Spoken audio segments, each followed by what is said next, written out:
हमने देख लिया था लेखन की शिक्षण विधियां हमारी हो गई थी और आज हम देखने वाले हैं व्याकरण अनुवाद विधि। लेखन विधियों के अंदर भी आपने देखा था श्रुति लेखन विधि जो आपको बहुत अच्छी तरीके से समझ में आएगी होगी, फिर दृष्टा देख कर का सीखना वो भी विधि आपको बहुत अच्छी तरीके से समझ में आएगी। तो इसी तरीके से आज हम देखने वाले हैं व्याकरण अनुवाद विधि। ये एक बार लेवल 2 के अंदर भी पूछा गया था और क्वेश्चन भी पूछा गया था, आपको पता होगा कि व्याकरण अनुवाद विधि के अंदर हम ऐसे ऐसे फैक्ट्स पढ़ने वाले हैं जो हमेशा पूछे जाते हैं। तो चलिए चलते हैं टॉपिक के ऊपर और आज पढ़ते हैं व्याकरण अनुवाद विधि। अब सबसे पहली बात, यदि मैं व्याकरण अनुवाद विधि की बात करता हूँ तो यह विधि क्या है।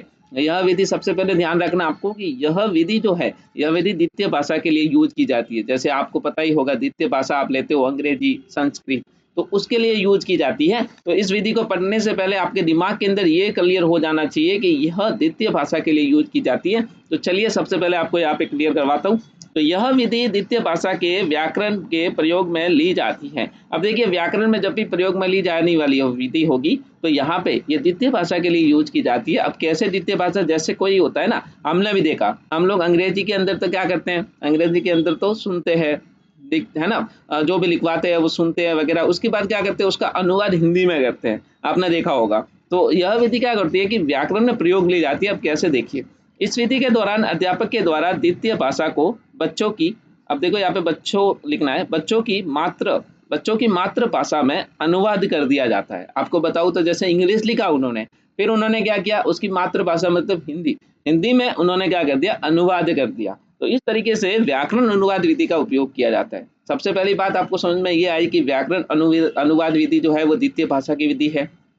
दूसरी बात ये आई कि यहाँ पे बच्चों को अनुवाद करवाया जाता है, कहाँ पे, मातृभाषा में। कब, जब अध्यापक के द्वारा द्वितीय शिक्षण किया जाता है, द्वितीय शिक्षण किया जाता है द्वितीय भाषा में। तो द्वितीय भाषा संस्कृत हो सकती है या फिर क्या हो सकती है, अंग्रेजी हो सकती है।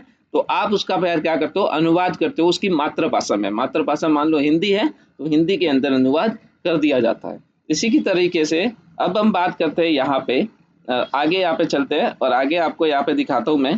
देखिए, सबसे इम्पोर्टेंट बात यह है कि प्रतिपादक पूछा गया था पिछली बार, तो आपको ये ध्यान रखना है कि इस विधि का प्रतिपादक कौन है। तो देखिए, इस विधि का प्रतिपादक आप आराम से याद रख सकते हो, श्री राम, यानी राम जी भगवान के नाम पे है।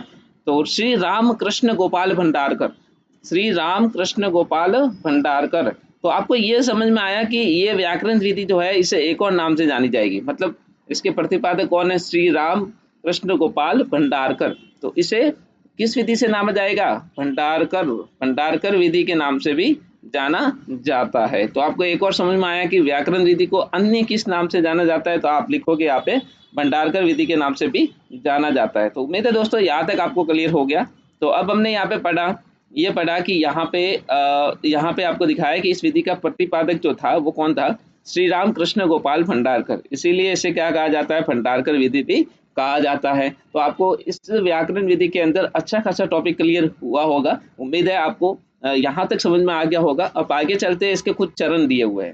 चरण क्या, पद चरण दिए हुए। जैसे आपको पता है वाचन विधि के अंदर हमने देखा था, वाचन विधि के अंदर क्या हो रहा था कि वाचन विधि के अंदर बच्चे सीख रहे थे, बोलना सीख रहे थे, समझ में आया। लेखन के अंदर लिखना सीखना, मतलब उद्देश्य क्या था, बच्चों को शुद्ध लिखना आना चाहिए, वर्तनी सुधार होनी चाहिए। इसी की तरह पद चरण के अंदर देखेंगे तो द्वितीय भाषा का यहाँ पे क्या किया जाता था, मातृभाषा में अनुवाद होगा। अब देखिए, पद चरण के अंदर पहला ये है कि बच्चा क्या लेगा, द्वितीय भाषा लेगा, सेकेंड लैंग्वेज लेगा। सेकेंड लैंग्वेज के अंदर कोई सेलेक्ट कर दी, मान लो इंग्लिश, अंग्रेजी ले ली, तो अंग्रेजी भाषा के अंदर तो वो क्या करेगा, सीखेगा, है ना, वाचन करेगा, और इसका अनुवाद किस में करेगा, मातृभाषा में करेगा।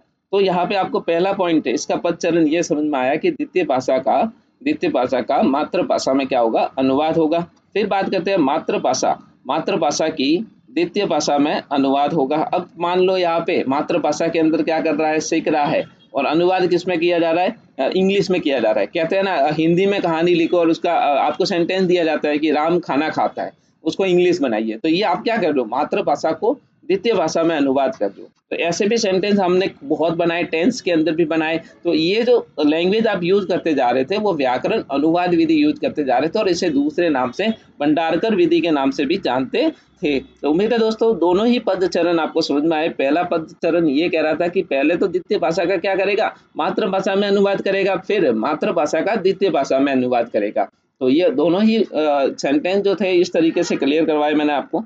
आगे एक नोट लगा के आपके लिए बनाया कि जैसे देखिए, यहाँ पे लिखा हुआ है कि इस विधि से बालक द्वितीय भाषा व्याकरण का ज्ञान प्राप्त कर लेता है, लेकिन भाषण में धारा प्रवाहिता नहीं आती है। मतलब ये होता है, कहने का मतलब कि देखिए इंग्लिश सीखता जाता है, आपको पता है हम बचपन से पहली क्लास से लेकर 12th तक इंग्लिश सीखते हैं। इंग्लिश की बुक हमारे पास आती है, उस बुक के अंदर हम रेगुलर इंग्लिश टच में रहते हैं, लेकिन इंग्लिश तो पढ़ना सीख जाते हैं लेकिन धारा प्रवाहिता नहीं आती, मतलब बोलना नहीं सीखते हैं, बोलना नहीं आता है। क्यों नहीं आता है? क्योंकि प्रॉपर व्याकरण का ज्ञान नहीं होता है, हम सिर्फ उससे पास होने के लिए सीखते हैं। तो उम्मीद है आपको यहाँ तक क्लियर हुआ होगा। अब बात करते हैं प्रत्यक्ष विधि। प्रत्यक्ष विधि बहुत इंपॉर्टेंट विधि है। प्रत्यक्ष विधि का मतलब ये होता है कि किसी भी मातृभाषा के अंदर, देखिए यहाँ पे दिया हुआ है, ये द्वितीय भाषा के शिक्षण की विधि है। ये भी क्या है? द्वितीय भाषा के शिक्षण की विधि है, मतलब व्याकरण विधि के अनुसार। इस विधि के दौरान मातृभाषा के शब्दों का बिल्कुल भी प्रयोग नहीं किया जाता। अब देखो जब भी इस विधि का यूज कर रहे हैं तो इस विधि के दौरान मातृभाषा के शब्द जो है उनका हम प्रयोग बिल्कुल नहीं करेंगे। अब क्यों नहीं करेंगे, देखिए यहाँ पे हम समझते हैं। इस विधि का प्रतिपादक याद रखना, गुइन गुइन के द्वारा इस विधि का प्रतिपादक थे, और 1901 के अंदर फ्रांस में गुइन के द्वारा किया गया, इसका प्रत्यक्ष विधि का। तो आपको ये पता चला कि इस विधि का प्रतिपादक कौन थे? गुइन थे, 1901 में फ्रांस में इनके द्वारा किया गया था। अब देखो सहायक के रूप में एक और वैज्ञानिक आए जिनको बोलते हैं वोकिल।